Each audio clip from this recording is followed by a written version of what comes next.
ఓం నమ శివాయ. అందరికీ నమస్తేనండి. కాలం చాలా విలువైనది. ఒక్క క్షణం గడిచిపోయినా మరలా వెనక్కు తీసుకురాలేము అనే విషయాన్ని మన పెద్దలు ఎప్పుడూ చెప్తూ ఉంటారు. ఎందుకంటే మన పురాణాలలో సమయం చాలా శక్తివంతమైనదిగా పరిగణించేవారు. సమయం గుణాలను మనిషి జీవితంలో లాభ నష్టాలను సుఖదుఖాలను నిర్ణయించబడతాయి. సమయ గుణాలనే మనిషి జీవితంలో దురదృష్టం అదృష్టం అనేది కూడా నిర్ణయించబడతాయి. అయితే ఒక మనిషి జీవితంలో అదృష్టం కలిసి వచ్చే ముందు కొన్ని సంకేతాలు అనేవి చూపబడతాయని పురాణాలతో వెల్లడిస్తున్నాయి. పురాణ శాస్త్రం ప్రకారం స్వయముగానే శ్రీకృష్ణ భగవానుడే ఒక మనిషి జీవితంలో అదృష్టం కలిసి వచ్చే ముందు ఎలాంటి సంకేతాలు కనిపిస్తాయో నారదుడికి వెల్లడించాడు. విందు ధర్మశాస్త్రంలో చెప్పబడిన ఒక కథ సారాంశంగా ఒకరోజు నారద మహర్షి శ్రీకృష్ణ భగవాన్ని కలవడానికి వెళ్ళారు. హే కృష్ణ, మనుషుల జీవితంలో అదృష్టం ప్రారంభమయ్యే ముందు శుభ సంకేతాలు ముందుగానే ఏ విధంగా తెలుసుకుంటారు అని నారద మహర్షి ప్రశ్నించారు. నారద మహర్షి అడిగిన ప్రశ్నకు సమాధానంగా శ్రీకృష్ణ భగవానుడు మనుషులకు అదృష్టం సమయం కలిసి రాబోయే ముందు నేను పక్షపాక్షతుల రూపంలోనూ చిన్నపిల్లల రూపంలోనూ నా భక్తుల రూపంలోనూ కొన్ని సంకేతాలను పంపిస్తాను. కేవలం జ్ఞానవంతులు మాత్రమే నా సంకేతాలను అర్థం చేసుకుంటారు. కానీ చాలామంది నేను ఇచ్చే సంకేతాలను గుర్తించలేకపోతున్నారు. ఇప్పుడు మనిషి జీవితంలో అదృష్టం కలిసి వచ్చే ముందు చూపించే శ్రీకృష్ణుడు చెప్పిన ఆ సంకేతాలు ఏమిటో తెలుసుకుందాం. బ్రహ్మముహూర్తంలో ఎవరైతే మేలుకొని ఎవరి ప్రమేయం లేకుండా తానంతటా అదే శివనార్పణం జరుగుతుందో అలాంటి వారికి త్వరలోనే మంచి కాలం రాబోతుందని మొదటగా సూచించబడే సంకేతం. ఎవరైతే కలలో వారి చేయిని మరొకరు పట్టుకొని నడిపిస్తున్నట్టుగా కల వస్తే వారి జీవితంలో భాగద్వారాలు తెరుచుకోబోతున్నాయి అని సంకేతం. ఎవరైతే వారి కోపాన్ని అదుపులో పెట్టుకొని చిరునవ్వుతో ప్రశాంతంగా ఉంటారో అలాంటి వారి జీవితంలోకి మంచి రోజులు రాబోతున్నాయి అని అర్థం. ఏ ఇంటి ముందుకు అయితే గోమాత వచ్చి ఆహారం అడుగుతుందో వాళ్ళకి రాబోయే కాలం అదృష్టం కలిసి వస్తుంది అని అర్థం. సాక్షాత్తు హనుమంతుని స్వరూపమైన కోతి వచ్చి ఎవరి ఇంట్లో అయితే ఆహారం పదార్థాలు తీసుకుని తింటుందో వారి ఇంట సిరి సంపదలు కలిసి వస్తాయని ఉన్నత స్థాయికి వెళ్ళబోతున్నారని సంకేతం. ఎవరి ఇంటికి చిన్నపిల్లలు పిలవడానికి వచ్చి ఆడుకుంటారో అలాంటి వారి ఇల్లు సంతోషాలతో నిండిపోతుంది. వివాహం కాని వారికి త్వరలోని వివాహం అవుతుందని అర్థం.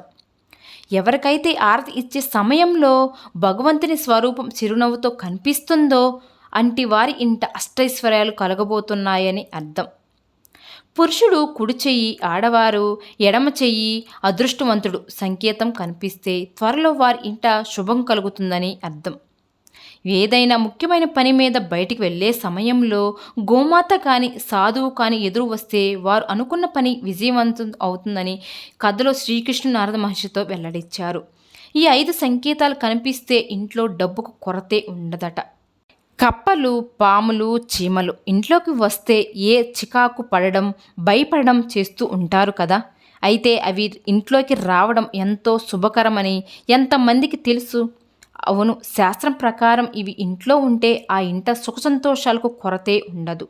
అంతేకాదు డబ్బు కూడా ఉంటుంది. ఇంటికి ఎవరైనా అతిథి వస్తే వారిని దేవుడికి ప్రతిరూపంగా ఆరాధిస్తారు, శుభంగా భావిస్తారు. శాస్త్రం ప్రకారం 5 సంకేతాలు ఇంట్లోకి వస్తే ధనలాభానికి సంకేతంగా పరిగణిస్తారు. వాస్తుశాస్త్రం ప్రకారం మాత్రమే కాదు, జ్యోతిష్ శాస్త్రం ప్రకారం వీటికి ఎంతో ప్రాముఖ్యత స్థానం ఉంది. ఇంట్లోకి వీటి రాక అనేది భవిష్యత్తులో ప్రయోజనాలే కాకుండా ఆనందం, శ్రేయస్సు, పెరుగుదలను కూడా సూచిస్తుంది. మరి ఇంట్లోకి వచ్చే ఆ 5 సంకేతాలేంటో ఇప్పుడు తెలుసుకుందాం. ఒకప్పుడు రామచిలకలు ఎప్పుడు ఇళ్లల్లోనే ఉండేవి కదా, కానీ ప్రస్తుతం వాటి ఊసే లేదు. అయితే రామచిలకలు ఇంట్లోకి రావడం అనేది ఎంతో శుభంగా పరిగణిస్తారు. ఎందుకంటే దీనికి కుబేరుడికి సంబంధం ఉంది. అంతేకాకుండా మన్మధుడు వాహనం. అంతేకాకుండా ఇది శుభానికి ప్రతీక. ఇంట్లోకి చిలక ప్రవేశించడం వల్ల సంపద, లాభం, వ్యాపార అభివృద్ధి సూచిస్తుంది. వసూలు కానీ రుణాలు కానీ వసూలు అవుతాయట. తాబేలు రాక ఇంట్లోకి తాబేలు రావడం అనేది ఎంతో శుభంగా పరిగణిస్తారు. తాబేలు చేపలు వంటి జలాలకు వాస్తుశాస్త్రంలో ప్రత్యేక స్థానం ఉంది. తాబేలు ఇంట్లో సానుకూల శక్తిని తీసుకుని వస్తుంది. ఇది శ్రీ మహావిష్ణువు కుర్మ అవతానికి సూచిస్తుంది. అందుకే దీన్ని మరింత పవిత్రంగా భావిస్తారు. తాబేలు ఇంట్లోకి రావడం అనేది లక్ష్మీ రాకకు సింహంగా పరిగణిస్తారు. ఇంట్లో శాంతితో పాటు శ్రేయస్సును కలిగిస్తుంది. అంతేకాకుండా మానసిక ప్రశాంతత కూడా కలుగుతుంది. 2 తలల పాము కనిపిస్తే ఇంట్లోకి పాము వచ్చినట్లయితే భయపడుతూ ఉంటాం కదా. అది చంపడం వరకు వదిలిపెట్టరు కూడా చాలామంది. అయితే 2 తలల పాము ఇంట్లోకి వస్తే ఎంతో శుభంగా పరిగణించాలి. ఎందుకంటే 2 తలల పామును లక్ష్మీదేవి వాహనంగా చెప్పాలి. అయితే 2 తలల పాము కనిపించడం చాలా అరుదుగా జరుగుతుంది. సాధారణంగా అది బయట పెద్దగా కనిపించదు, కానీ ఇంట్లోకి వస్తే మాత్రం ఎంతో శుభం. పూర్వం 2 తలల పాము ఇంట్లోకి వస్తే పాలు గుడ్లు ఆహారంగా ఇచ్చేవాళ్ళు. ఇప్పుడు అయితే ఇళ్లలోకి తిరుగుతూ ఉంటే ఈ పాము ఎవరికి ఆనిచ్చి కోరుతుందో అని భయపడిపోతూ ఉంటాము. ఇంట్లోకి ఇది వస్తే వారికి డబ్బు ధాన్యం కొరతే ఉండదట. ఇంట్లోకి కప్పలు రావడం చాలామందికి కప్పను చూస్తే కంపరంగా అనుకుంటూ ఉంటారు. భయంతో పాటు చికాకు పడడం లాంటివి చేస్తూ ఉంటారు. అయితే ప్రపంచవ్యాప్తంగా కప్పను శుభానికి ప్రతీకగా చెప్తారు. చైనాలో దీన్ని సంపదకు శ్రేయస్సుకు సింహంగా గుర్తిస్తారు. కప్ప ఇంట్లోకి ఆనందంతో అదృష్టాన్ని తీసుకువస్తుంది. వాస్తుశాస్త్రంలో కప్పను ప్రయోజకరంగా భావిస్తారు. హిందూ ధర్మంలోనే కాకుండా ఇతర సంస్కృతంలోనూ కూడా కప్పలను శుభానికి సూచికగా భావిస్తారు. నల్ల చీమలు శుభానికి ప్రతీక. చీమలు ఇంట్లో ఉండడానికి చాలామంది ఇష్టపడరు, కానీ నల్ల చీమలు ఇంట్లో కనుక ఉన్నట్లయితే శుభంగా భావిస్తారు. ఇవి న్యాయానికి ప్రతీక. శనిదేవుడితో సంబంధాన్ని కలిగి ఉన్నాయి. నల్ల చీమలు సమూహంగా ఇంట్లో ఉంటే ఆ ఇంట్లో సుఖ సంతోషాలకి కొరతే ఉండదు. అంతేకాకుండా అవి నోట్లను గుడ్లను తీసుకుంటే త్వరలో మీ ఇంటికి డబ్బు రాబోతుందని తెలుసుకోవాలి.